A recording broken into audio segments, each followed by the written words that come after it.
Hello everyone. We've got some early 2000s Sony Vaio systems to check out. These are the most bougie of all PC brands at the time, at least in my opinion. They were certainly too rich for my blood.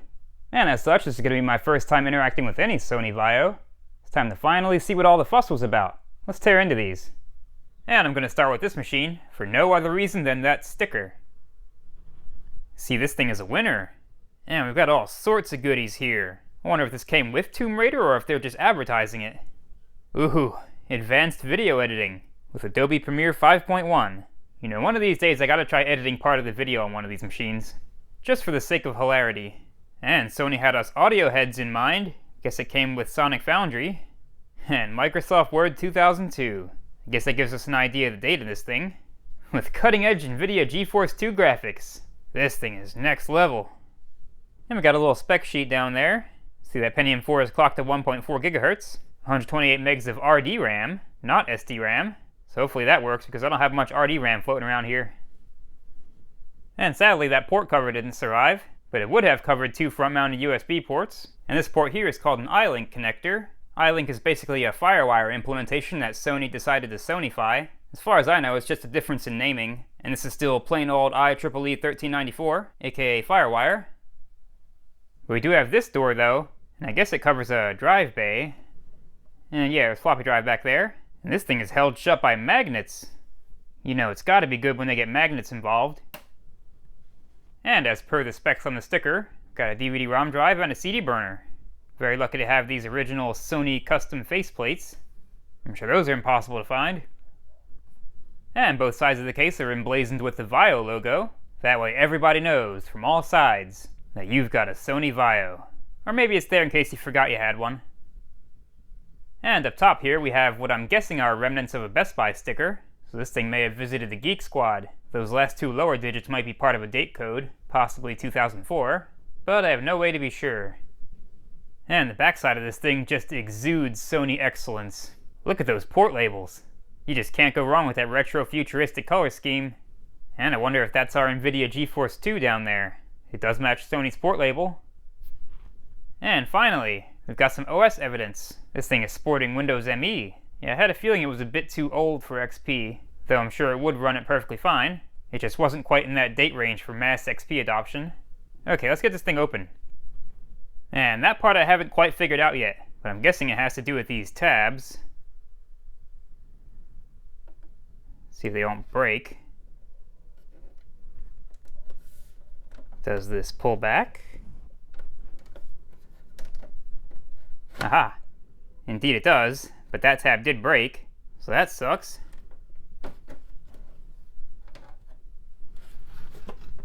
Just get that out of there. Now we seem to have either a pushy or a pulley thing here. Let's try pulling first. Aha! Getting somewhere. There we go. Wow, from the dust planet she is. And hey, we got a hard drive. Looks like one of those rubber baby buggy bumper Seagates. Yeah, sure is. Now I wonder if this power supply does some kind of fancy pants flip out thing. Looks like it has a locking tab up there, so let's give that a try. Maybe. That screw looks awfully suspicious. Let's get that out of there. Now let's see what you do. Oh, okay.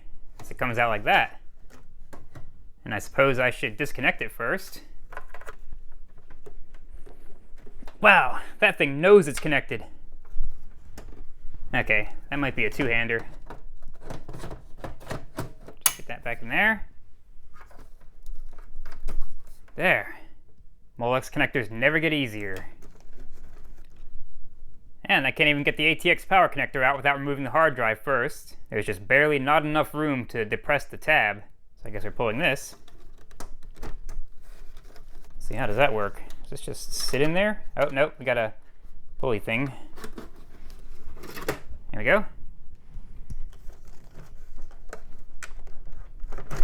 There, that's easier.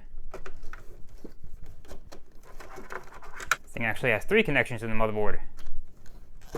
Let's see what I'm in for with these CD-ROM drive connectors. You know, they don't give you much space to grab those. That one's even more stuck than the hard drives. Seems that Sony has some of the most sinister Molex connectors on the planet. Got a pry tool in there. There's got to be a tool for removing these.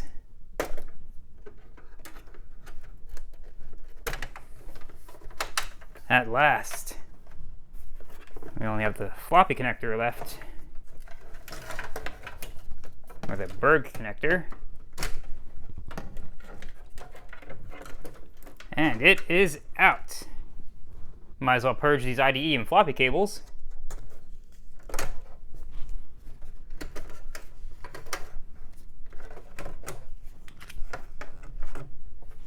And floppy removal seems simple enough.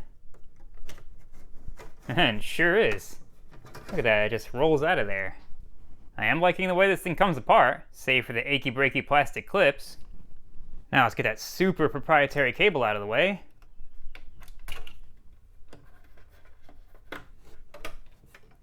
No doubt another piece of unobtainium. Now let's check that video card.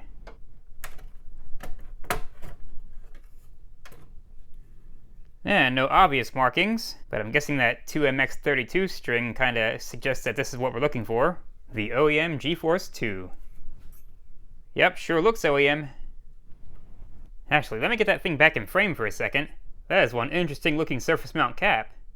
It actually has the shrink wrapping like the through-hole capacitors do, branded Rubicon. It caught my eye because it looked like a bad capacitor, but I think that's just the way it is. I don't know, I found it interesting. Now let's see that dial-up modem. And it's an A gear. I'm guessing that's how you say that. Very boxy. And very dusty. Beep beep, it's the RAM bus. And I could not tell you the last time I saw RD RAM. How exotic. Look at that riveted heat spreader. And you'll of course notice the very different connector. There's no mistaking that for SD RAM. Backside's pretty unremarkable. Let's check the next one. Aha, somebody's been upgrading this thing. Got a PNY stick there. Looks like 128 megs, though this could actually be a 32 meg or a 64 meg stick. A lot of times RAM in this time period was sold in kits, as indicated here. We'll have to see what it counts up to. Nothing much on the back. And there's another one of those NEC sticks. I wonder if these are the OEM sticks. It is possible. And lastly, there's the companion PNY stick. I wonder how hot this surface really gets. The Rambus has left the station. Well, let's have a look at that early Rambus-y Pentium 4. That upper clip is awful tight to the case. Don't know how well that's going to work out. You know, this system has so many little crevices that are just barely big enough for my fingers. Maybe I can get it from the top side. Maybe. Give it a little contortionism. Okay, how are these supposed to work? That certainly felt like the end of its travel. Oh, these have to be pushed down. Aha. It all makes sense now. Which means the upper one's going to be even harder. Ugh, my fingertips are screaming. This calls for a tool. There. Well, maybe. Get the other clip to release. There. Now we're good. Man, I forgot how funny looking those things are. I want to pull it out, but first let's knock that dust off. I don't need that going down in the socket. Now let's get rid of that surprisingly pliant thermal grease. This stuff seems fairly recently changed. Now let's get it out of there.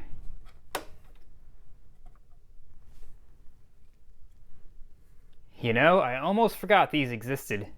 It's basically the Pentium 4 we all know and love, attached to a PCB. And luckily all those pins look good. Let's get a little profile view of it. That's just too funny. Looks like it's actually a BGA Pentium 4. Oh, that was cool to see. Let's just get it back in there. Now let's give the dust collector some attention. You see they used copious amounts of thermal grease, but these early Rambus Pentium 4s sure needed it. They were not known for running cool, that's for sure. So we've got some staining going on. Sometimes a little bit of magic eraser can take that off. Well, it helped, but it doesn't matter. It's fine the way it is. But I'll tell you what's not fine the way it is. The 5 pounds of dust inside this thing. Let's get that fan off. Yeah, that's real good for airflow.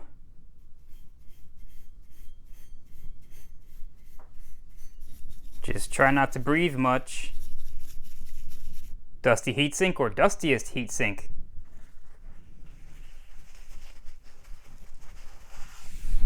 It's looking spiffy now. Let's get it back together and test that fan. Let's see what we do. Yeah, it sounds great. No trouble at all.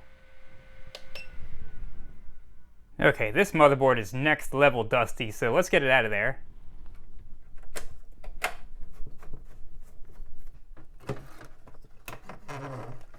It's an awfully tight fit in here.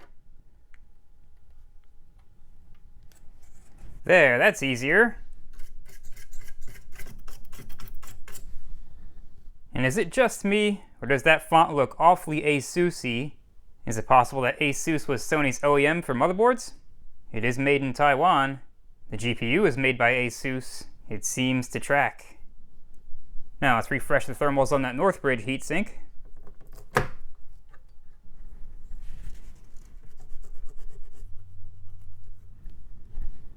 And I got the heatsink cleaned up and didn't even harm that foam pad. Let's get some juicy juice on this.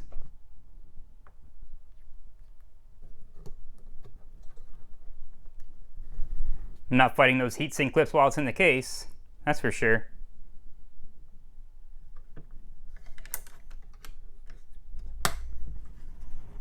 Come on. There we go. Can't forget that battery. Let's see if it needs replacing. Yep, sure does. Got absolutely nothing.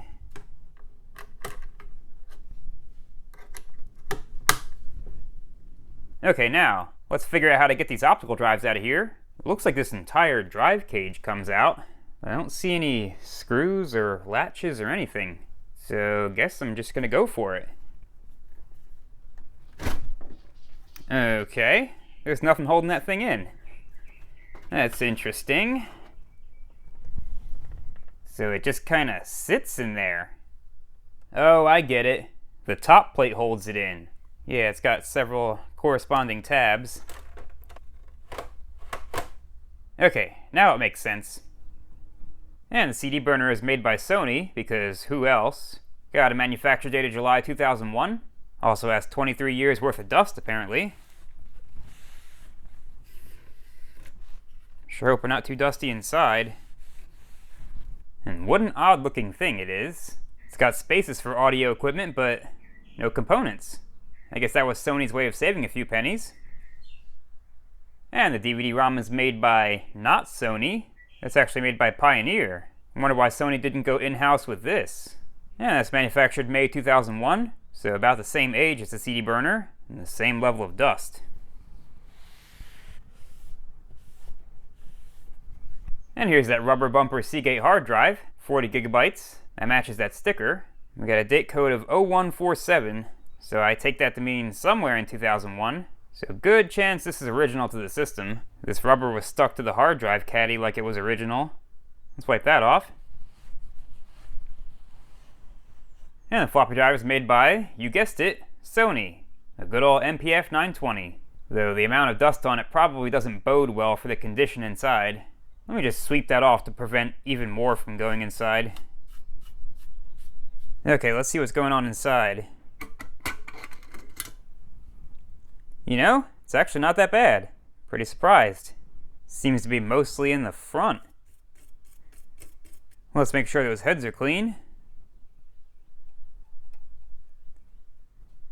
And they were. Now let's refresh this grease. Looks pretty crusty.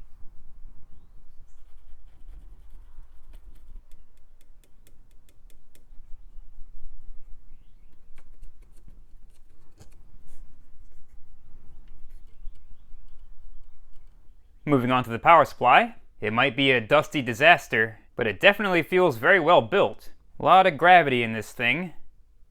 I see we have a date code there. Looks like the 18th week of 2001. And I have no idea who NMB is, or was, but we have a total output power of 269 watts, which is totally believable, given the seemingly high quality construction. You know, I kind of want to take this thing apart. It needs a good dust clean out anyway. Interesting that it only took 2 screws, at least I think. Let's get that fan disconnected. That could be one of the easiest power supplies I've ever taken apart. And yeah, plenty of beefy components in there. That's definitely the source of the weight. Sony definitely was not compromising on power supply quality. They did rivet the fan in place, so my cleaning efforts are going to be kind of hamstrung. Oh well, not that big of a deal.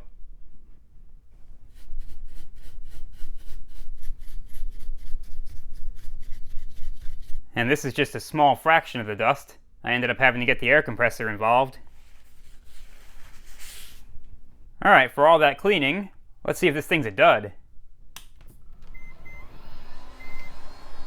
Well, it's no dud. All good on the voltages, and the fan sounds fine. Alright, that's it. I'd say it's a good one. Alright, it's that time. Time to see what, if anything, it does. Sending power. And it starts right up without the power button. And we got a beep. And we got a post. And some CMOS complaints, but otherwise everything looks good. Let's go set that date and time. Or in this case, just the date.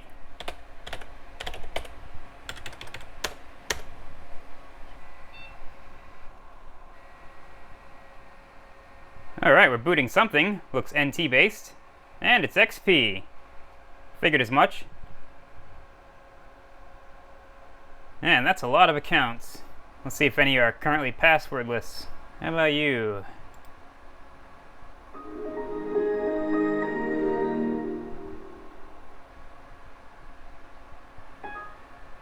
What in the... Hold on. We gotta take a look at that. What's with all these extra characters? Was somebody's T key sticking when they wrote that? I guess so. And our image transfer failed. I don't know why. Whatever that was. Alright, what do we got on here? Lots of stuff in the system tray. And we are at risk. I like to live dangerously. Let's see, what is this? Image transfer. Must have been what was complaining. Man, this thing is slow. I think they'd have been better off with Windows ME.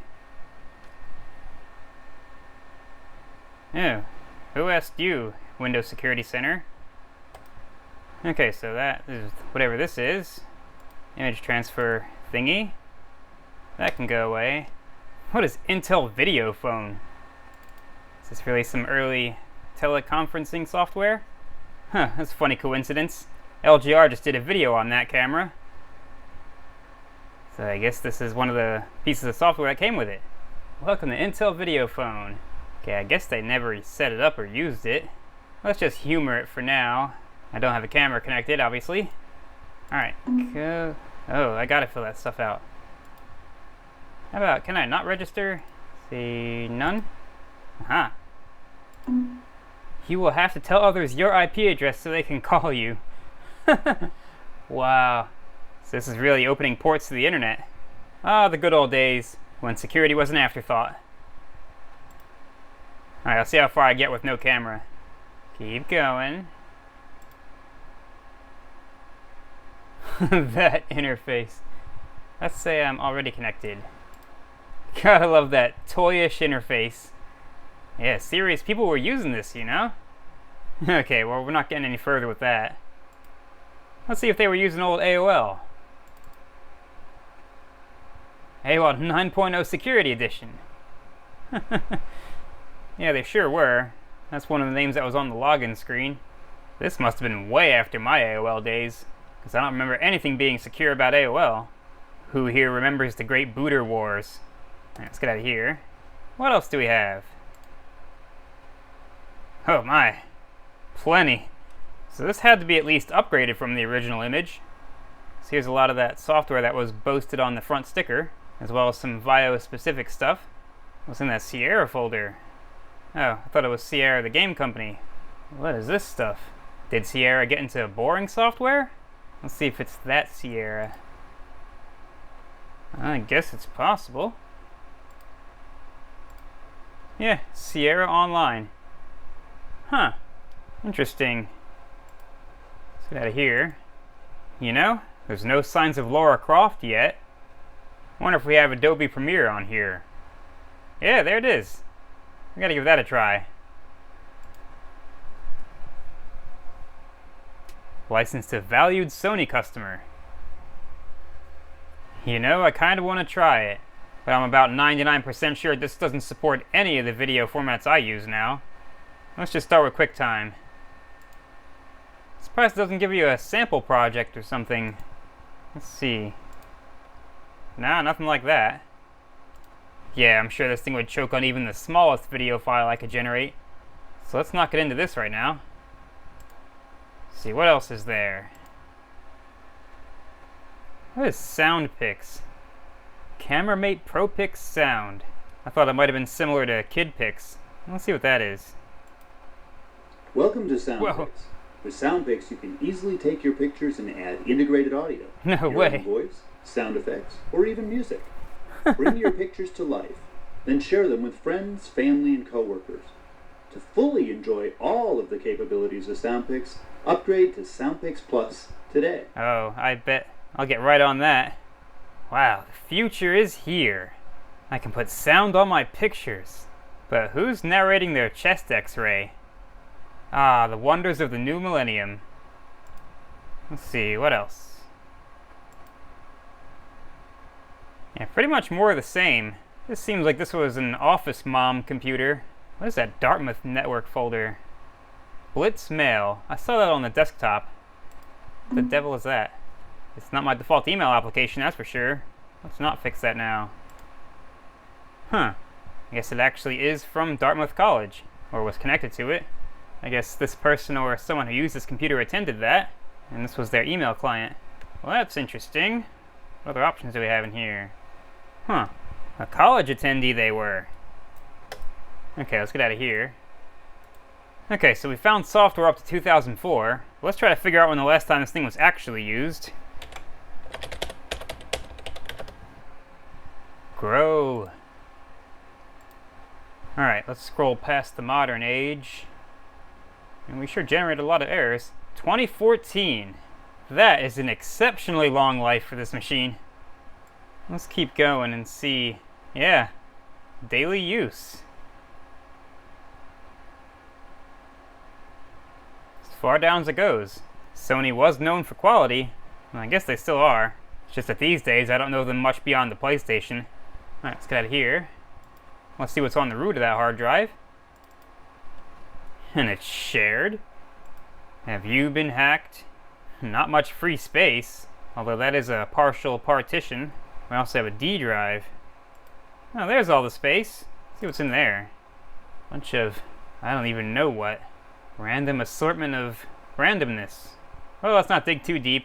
I don't know, to spend 3 hours blurring stuff out. Let's go to the C drive. Show the contents of this folder.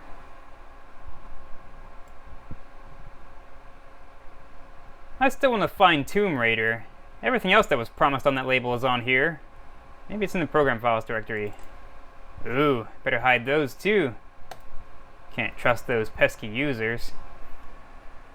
Aha! There's core design. There she is. Maybe. Oh, I don't think it's on here. That is an executable. Let's see what that does. Oh, it wants a CD. I wonder if this machine would have come with a CD. Interesting. In fact, what date are these files from? Yeah, 2000 to 2002. Very likely original to the system. Very strange. Speaking of the CD drives, let's see if either of them work. Well, at least it opens, with no fuss. Man, that is dusty. That may not be a good sign.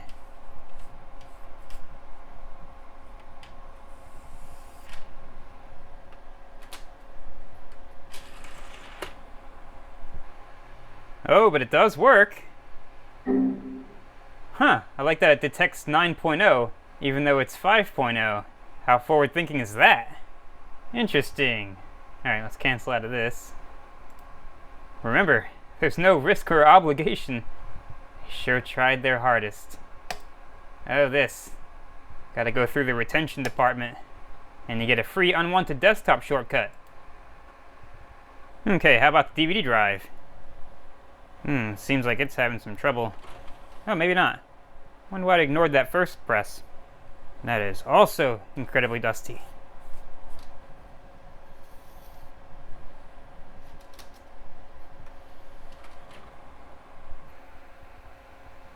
Oh, but it too does work. And that even older AOL CD also detects 9.0. That's funny. Alright, well, 2 functioning optical drives. There's that Sony quality showing through. I can't believe they were so ashamed of their floppy drive that they hid it behind this door. Let's see if it works.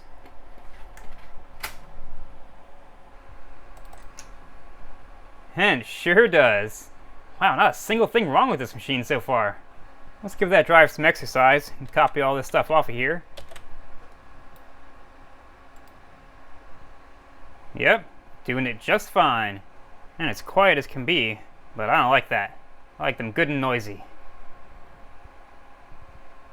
Alright, let's shut this thing down.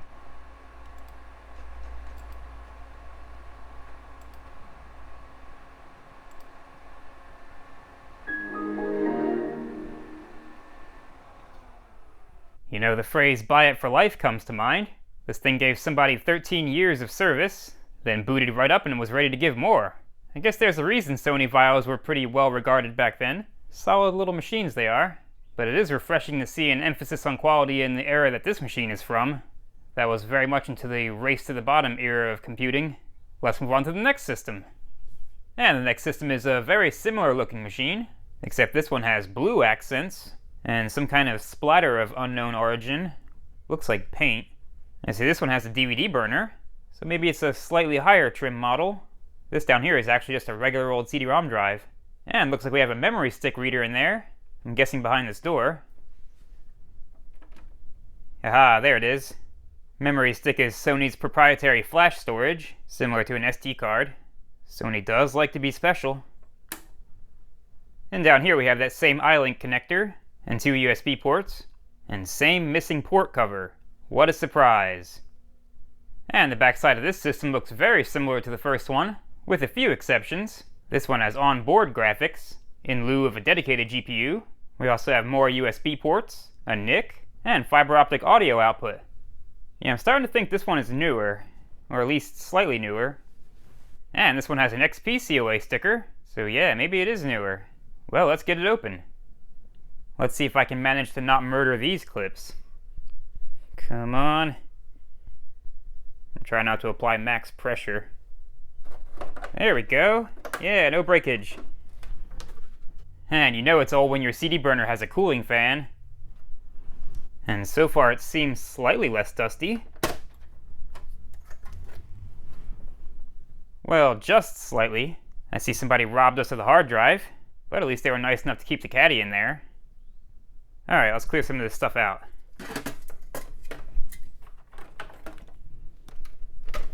Now these Molex connectors are much easier. Didn't even have to engage those slow twitch muscle fibers.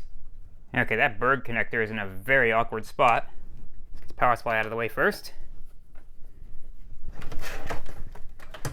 Well, I suppose I should disconnect from the motherboard, yeah?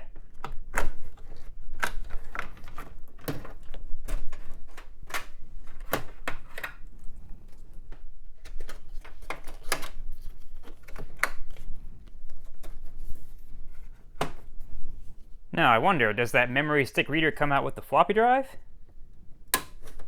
And it sure does. That's interesting. It's got a very proprietary connector. I wonder if that's just USB with a different face. And look at that teeny tiny modem. And that thing's not PCI. I think that's either CNR or AMR. I'm not sure if I've ever seen one in person.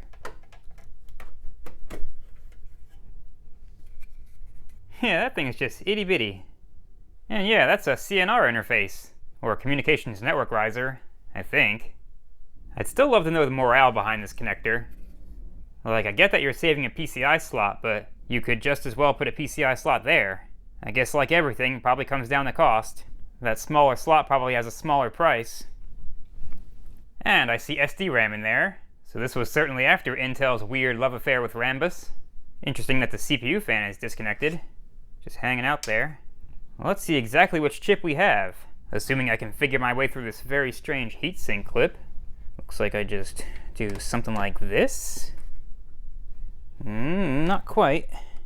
Wow, this one sucks. You know, people must have just been having the time of their lives designing all these different heatsink clips. Okay, that is just stupid. You gotta push down and then grab on these tabs and pull it out. I would have thought I could lever the whole thing.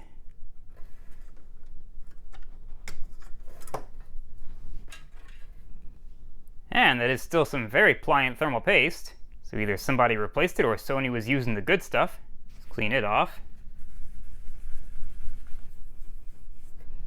And typical Pentium 4. Impossible to read on camera. See if I can find the magic angle. Yeah, I can barely see that with my own eyes. But it is an Intel Pentium 4, 2.4 GHz, 512K of cache, and 533 MHz frontside bus at 1.525 volts. Looks like SL6DV. See how those pins are looking. Looking pretty good. Let's get it back in there.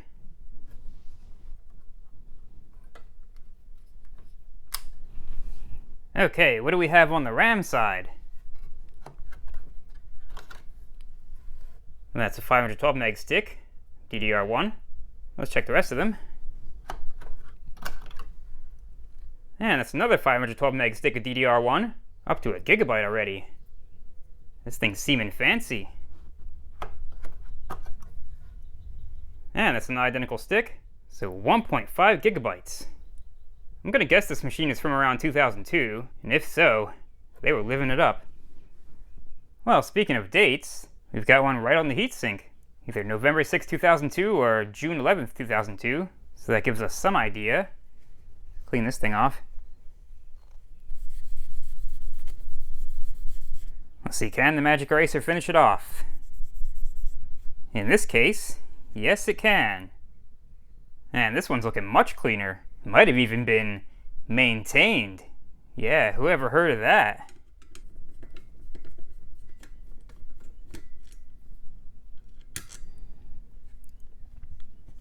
Oh yeah, super clean. Well, compared to what I normally see, that barely needs any brushing. Do need to get this metal thingy off.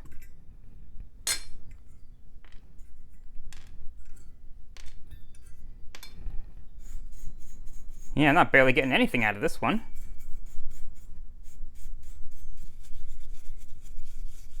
Hey, wait a minute.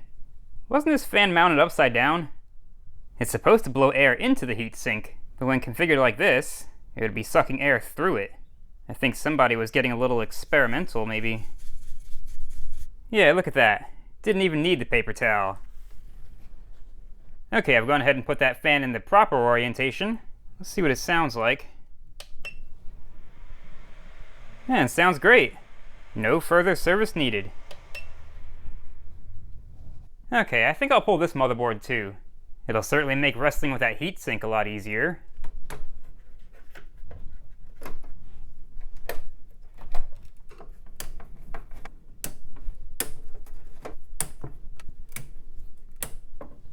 Love that every single one of these screws has that ultra satisfying crack. Sony thought of everything.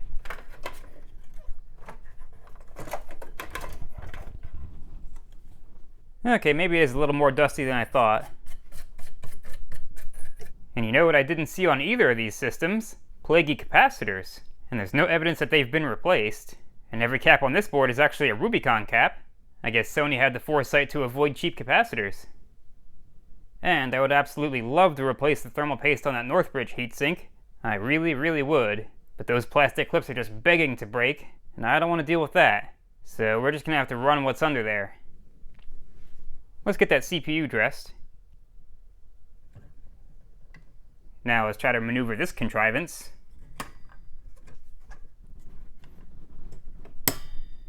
Okay, well, it actually goes on really easily. I'll give it that. But that's all I'm giving it. Battery dead? Battery dead.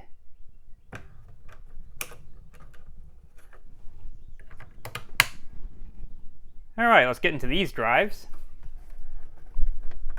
This one is a lot more stuck than the first one. Maybe it is supposed to be positively retained. Or perhaps I just need some prying action. Aha! That's all it took. A wee bit of brute force. And just like the last system, the DVD drive was made by Pioneer in September 2002. So I guess Sony and Pioneer had a thing going on, at least for DVD drives. And yeah, this was back in the day when burners had to be actively cooled. It's fun to think that it's the laser generating all that heat, but more likely it's just the electronics. And this front bezel has a springiness about it. I guess that's to prevent it from breaking off. It's springing with things in both directions. Kind of like the hood ornament of a classic car. And I guess they tapped ASUS for more than just motherboards and video cards. They also made the CD-ROM drive, way back in October 2002 apparently. Let's wipe that off. And this one's front bezel does not have any spring action. Wonder why they saved that just for the DVD drive. And this one's faceplate's even funnier. Not only is it missing the audio stuff, they're mixing beige with black. That's pretty funny. It's like these drives are just hodgepodges of whatever crap they had lying around. Hey, they made it work. And on to the floppy drive. Interesting that Sony decided to outsource this. It's made by Alps, which is still certainly a good choice. It does look absolutely original to the system, judging by the Vaio silver plastic parts. Let's get this thing cleaned and greased.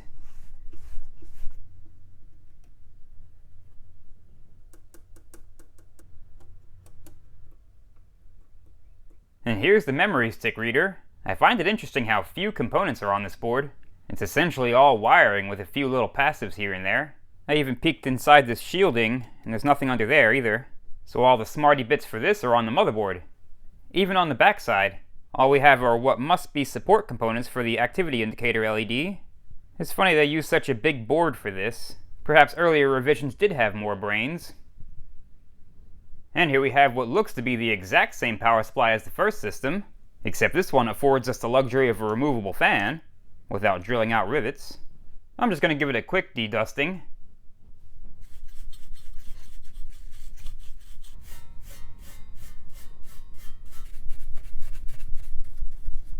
Yeah, not nearly as bad as the previous system. And with that, this thing's ready to test. Let's give it something to boot from, since we don't have a hard drive. Something simple.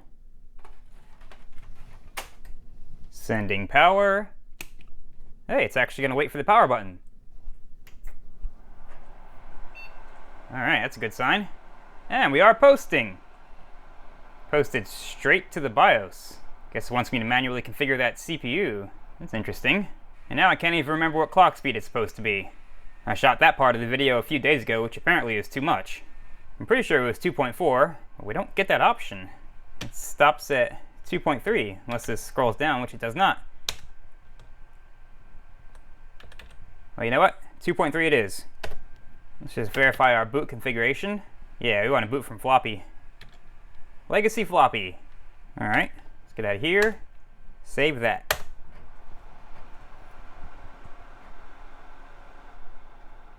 And we are booting. Drive sounds pretty good. And we did get both CD drives, but we didn't get assigned drive letters. I might have broken this boot disk at some point. Let's see if we have our drive. Nope. Let's figure out what I broke.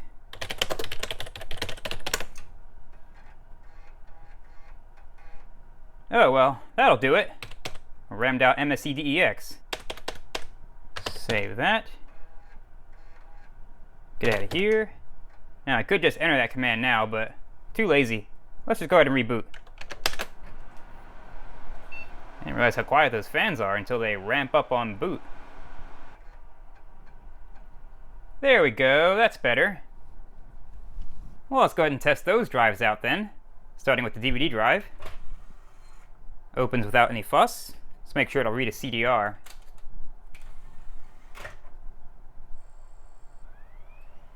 Sounds happy about it. Let's see, I'm pretty sure that's R drive.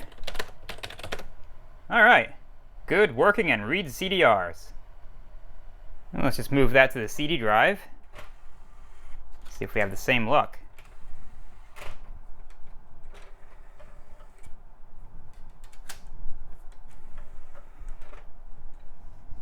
Well, those sounds don't inspire confidence. Let's see. Oh, but it works. Sounds like a pretty high-speed drive, too. Alright, yet another system where everything works. Guess Sony knew what they were doing. Let's actually try to boot into Canopix. I'm going to move it to the DVD drive.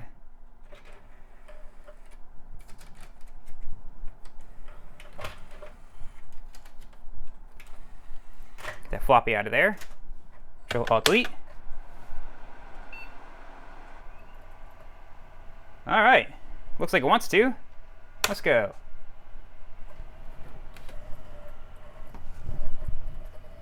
Gotta love the Canopix boot output. Gives you so much useful info about the hardware. Thing's getting through that boot process pretty quick. Yeah, we made it to the desktop. And this is a fairly modern Linux distribution, although Canopix is not being actively developed anymore, I don't think. Still, I have every confidence that modern Linux would run just fine on this machine. Well, let's get some system info while we're in here. Okay, maybe that terminal window is just too giant. Let's break out to a pure terminal. There, that's better. Let's see, what's on the PCI bus? A lot of sys stuff. All except the Ethernet and Firewire controllers. I guess this may have been one of Sony's lower-end models. I don't know, seeing sys just makes me think budget, because that's what I used back in the day, and I was definitely on a budget. Let's get some more info on that CPU. Got lots of bugs. Obviously Spectre and Meltdown. And if you don't know, in Linux and Unix systems, the /proc directory stores a bunch of hardware info. So let's go in there. Very useful if you want to pull some facts about the hardware, like for example meminfo. And of course it helps to make that scrollable by piping it to the more command. And that way it doesn't scroll past your console buffer. And you can do that with any command that writes the standard output. So you just hit the spacebar and off you go. Well, there's not much else to see on this system. Let's shut this thing down. Initiating shutdown sequence. Oh, we got a shutdown sound. We didn't get a startup sound. Oh, that seems to happen a lot. Get our CD out of there. Quite conveniently auto ejects. And shut down.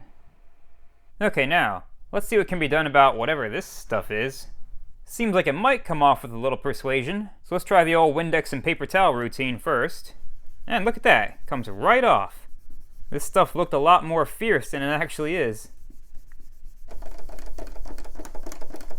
Yeah, look at that. Like it never even happened. Still have no idea what that stuff even was. I'm just happy it came right off. And I guess this system confirms it. These systems are both well built and well designed. I guess Sony wasn't taking any chances with that reputational risk. Would have been nice to test the memory stick reader, but I don't have any of those, and I never really got into the Sony ecosystem. But I'm sure it works perfectly fine, given the apparent quality of these systems. Well, I can safely say these systems are quite deserving of the premium price tag they had, just based on hardware quality. They were clearly built to last a very long time, except for these port covers. But after 22 years, they only required very minimal maintenance. Can't beat that. You also can't beat the awesomeness of these fine patrons and channel supporters. They help to enable the type of financial recklessness that makes a channel like this possible. And if you like this video, I got a lot more like it now, so be sure to check those out. But that's all for this one. Thanks for watching.